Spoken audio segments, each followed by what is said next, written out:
name's Cody and you're watching Lunch Ride. I love my bike. It's fun, it's capable, and it's light as hell. However, something's been bothering me lately about it, and that's that it's noisy. I never really noticed it before, but since starting this channel and recording these rides and having to listen back to the rides when I'm editing, I just hear a bunch of clattering. I love the sound of the tires on the trail, but that's not what I hear. I hear the cables rattling, and then I hear something else that I couldn't figure out what it was for the longest time.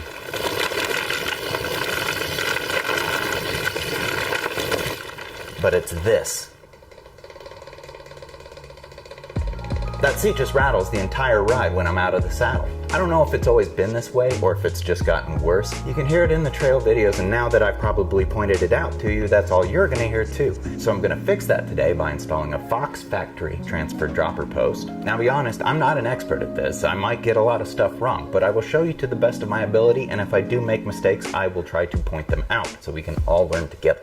The first thing that I did is what you're probably doing right now. I did a quick YouTube search on it to find some instructional videos. I saw 2 or 3 of them, and I felt like it's a straightforward enough process that I can tackle it on my own with confidence. So hopefully I don't make a fool of myself.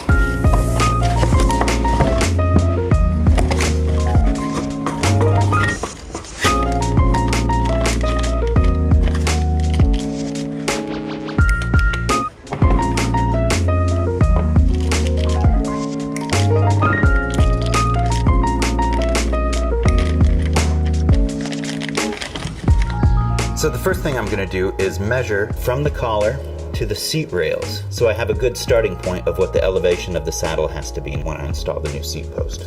9 inches, collar to rail. So the next step is getting the old seat post out of the bike. It should be simple enough, right? Well, when I pulled the seat out, I pulled the cable with it, but I didn't think to pull enough of the housing out to make it reachable. So I fed the cable back through the other way, and that gave me something to grab. And so when I pull on it, it'd bring the cable housing with it. I'm sure there are plenty of other ways and better ways of doing this, but that's what I came up with at the time. Now I'm taking the seat post out, and I want to replace the cable housing with the new cable housing that came with it. I'm sure that the old one's just fine, but hey, it's one of those things that you want to do while you're at it, I guess. But to make it a little bit easier, what I'm going to do here is I have the cable housing with the cable in it, and I cut off the end. I'm going to take the new cable housing, put it on there like that, and then put a small, get these gloves off, and emphasis, small bit of duct tape around the 2. Hopefully that'll be enough to pull and feed at the same time.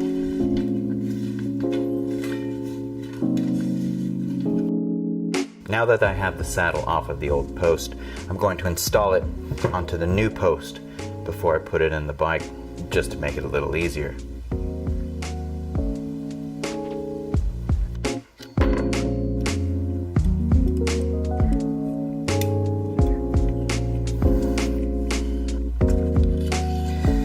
Measure down and see where about 9 inches is from the rails.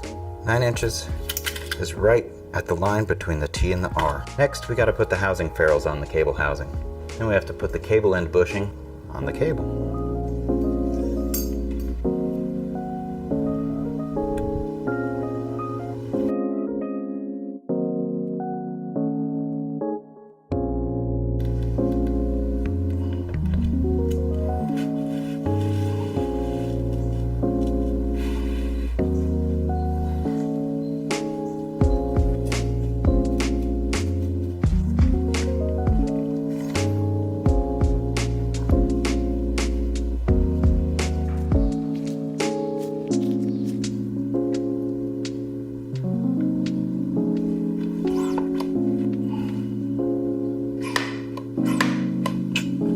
Awesome. Pull some of the stretch out of that. So now that the seat post is in, I know how long the cable housing really should be. So I marked it, and I'm going to pull the seat back out so I can extract the cable and cut it.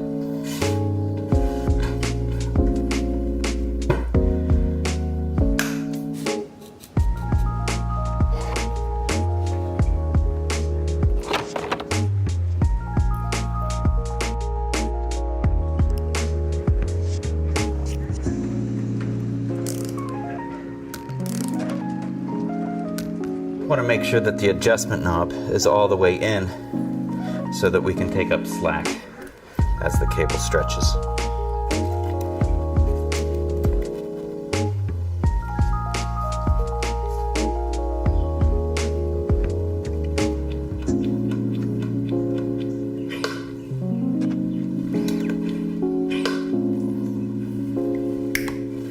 This is going to be so awesome. There is no play in this saddle. There's going to be a lot less noise on the trail.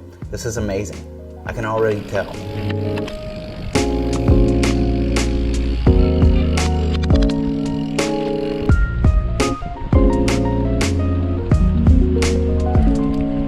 So anyway, my name's Cody and you're watching Lunch Ride. If you liked the video, if you thought it was helpful, hit like, subscribe, share with your friends. Until next time.